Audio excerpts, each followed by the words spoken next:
Alright, we're going to take a break from the world and jump into the living word. I am so sorry that I did not post yesterday.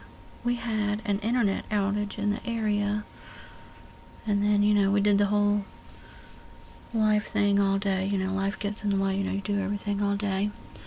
And then, I had read the chapters, I just didn't post it, but I'll post, yesterday's and today's together. We are in chapter 26, verse 45 of Numbers. And I find it interesting that even during the Old Testament there was a census. They wanted to count everybody that in the clans and in the household. Even during the Old Testament there was a census, just like they have them today. Of the sons of Beriah, of Heber, the family of the Heberites, of Malachi, the family of the Malachites. And the name of the daughter of Asher was Serah. These are the families, clans, of the sons of Asher, according to those who were numbered 53,400. Of the sons of Naphtali, according to their families of Jezeel, the families of the Jezreelites, of Guni, the family of the Gunites, of Jezer, the family of the Jezerites, of Shalem, of the family of the Shalemites. These are the families, the clans of Naphtali, according to their families, and those who were numbered of them were 45,400. This was the total number of the male Israelites, 601,730, 20 years old and upward, who were able to go to war. And the Lord spoke to Moses, saying, Among these the land shall be divided as an inheritance according to the number of names. To the larger tribe you shall give the larger inheritance, and to the smaller tribe the smaller inheritance. Each tribe shall be given its inheritance according to its numbers. But the land shall be divided by lot. They shall receive their inheritance according to the names of the tribes of their fathers' tribal ancestors, according to the location selected by lot.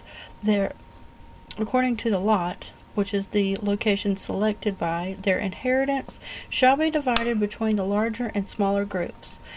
These are those who were remembered of the Levites according to their families: of Gershon, the family of the Gershonites; of Kohath, the family of the Kohathites; of Merari, the family of the Merarites. These are the families of Levi, the family of the Levi.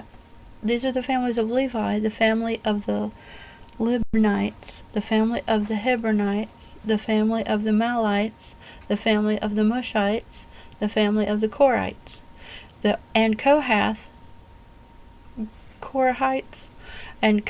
was the father of Amram. The name of Amram's wife was Jochebed, the daughter of Levi, who was born to Levi in Egypt. And to Amram she bore Aaron, Moses, and Miriam, their sister. To Aaron were both Nadab, Abihu, Eleazar, and Ithamar. But Nadab and Abihu died in the presence of God when they offered in their ceremonial censers strange, unholy, unacceptable, unauthorized fire before the Lord. Those numbered of the Levites were 23,000, every male from a month old and upward, for they were not numbered among the sons of Israel, since no inheritance of land was given to them among the Israelites. These are those numbered by Moses, Eleazar the priest, who numbered the sons of Israel for the second time in the plains of Moab by the Jordan River at Jericho. But among these was not a man left of those numbered by Moses and Aaron the priest, who numbered the sons of Israel for the first time in the wilderness of Sinai. For the Lord had said to them, They shall certainly die in the wilderness, and not a man was left of them except Caleb the son of Jephunneh and Joshua the son of Nun. Chapter 27, the Law of Inheritance. Then the 5 daughters of Zelophehad, the son of Hepher, the son of Gilead, the son of Machir, the son of Manasseh, from the tribes of Manasseh, who was the son of Joseph, approached with a request. These are the names of his daughters: Mahlah, Noah, Hoglah, Micah, and Tirzah.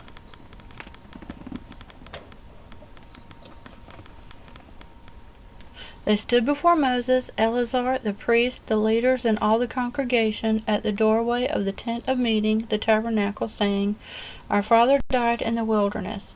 He was not among those who assembled together against the Lord in the company of Korah, but he died for his own sin, as did all those who rebelled at Kadesh, and he had no sons.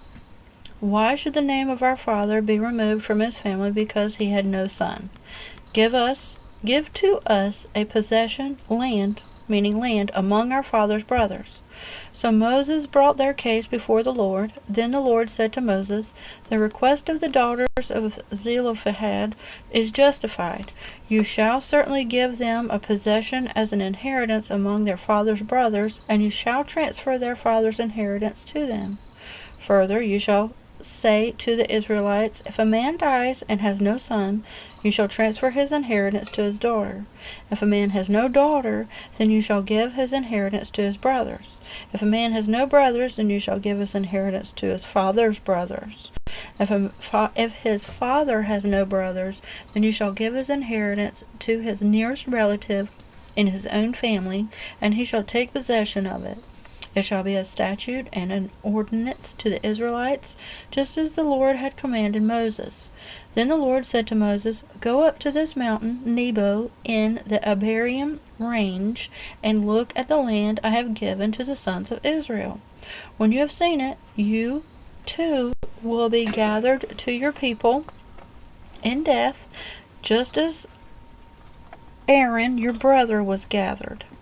Because in the wilderness of Zin, during the strife of the congregation, you rebelled against my command to treat me as holy by following my instruction before their eyes at the water. These are the waters of Meribah and Kadesh in the wilderness of Zin. Joshua to succeed Moses. Then Moses spoke to the Lord, saying, Let the Lord, the God of the spirits of all flesh, appoint a man over the congregation, who will go out and come in before them, and will lead them and bring them in, so that the congregation of the Lord will not be as sheep without a shepherd.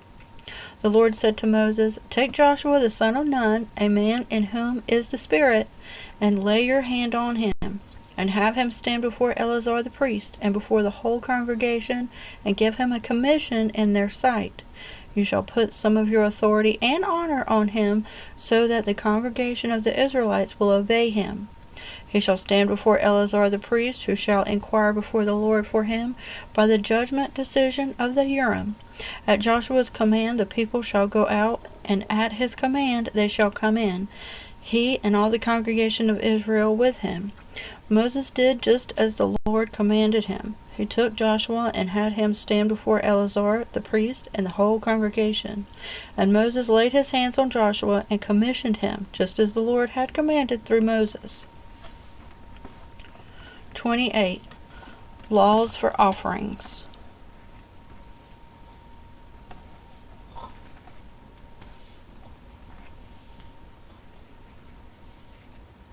Then the Lord spoke to Moses, saying, Command the Israelites and say to them, You shall be careful to present at its appointed time during the year my offering, my food, for my offerings by fire, a sweet and soothing aroma to me. You shall say to the people, This is the offering by fire which you shall present to the Lord every day, 2 male lambs, 1 year old, without blemish, as a continual burnt offering. You shall offer 1 lamb in the morning, and you shall offer the other lamb at twilight. Also 1/10 of an ephah of finely milled flour as a grain offering, mixed with 1/4 of a hin of pressed oil. It is continual burnt offering, which was ordained on Mount Sinai as a sweet and soothing aroma, and offering by fire to the Lord. Its drink offering shall be 1/4 of a hin for each lamb. In the holy place you shall pour out a strong drink offering to the Lord. The other lamb you shall offer at twilight as the grain offering of the morning, and as its drink offering you shall offer it an offering by fire, a sweet and soothing aroma to the Lord. Then on the Sabbath day 2 male lambs, 1 year old, without blemish, and 2/10 of an ephah of fine flour mixed with oil as a grain offering, and its drink offering. This is the burnt offering of every Sabbath, in addition to the continual burnt offering and its drink offering.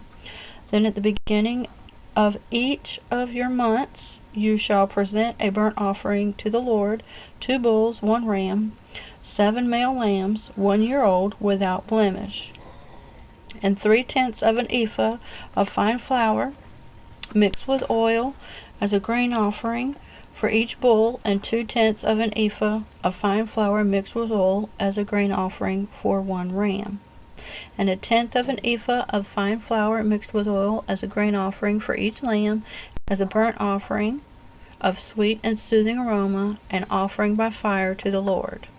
Their drink offering shall be 1/2 a hin of wine for a bull, and 1/3 of a hin for a ram, and 1/4 of a hin for a lamb. This is the burnt offering of each month throughout the months of the year. And 1 male goat as a sin offering to the Lord. It shall be offered with its drink offering in addition to the continual burnt offering. The Lord's Passover shall be on the 14th day of the first month of each year. There shall be a feast on the 15th day of this month. Unleavened bread shall be eaten for 7 days. On the first day there shall be a holy summoned assembly. You shall do no laborious work that day, but you shall present an offering by fire and burnt offering to the Lord, 2 bulls, 1 ram, 7 male lambs, 1 year old, without blemish. For their grain offering you shall offer fine mixed flour mixed with you shall offer fine flour mixed with oil, 3/10 of an ephah for the bull, and 2/10 for the ram. You shall offer 1/10 of an ephah for each of the 7 male lambs. Remember, an ephah was a bushel, and a hin was 1.5 gallons. And so we're just doing 1/2 a hin, and 1/10 of an ephah. So it those are the measurements. And 1 male goat as a sin offering to make atonement for you. You shall present these in addition to the burnt offering of the morning, which is for the continual burnt offering. In this way shall present daily for 7 days the food of the offering by fire, a sweet and soothing aroma to the Lord.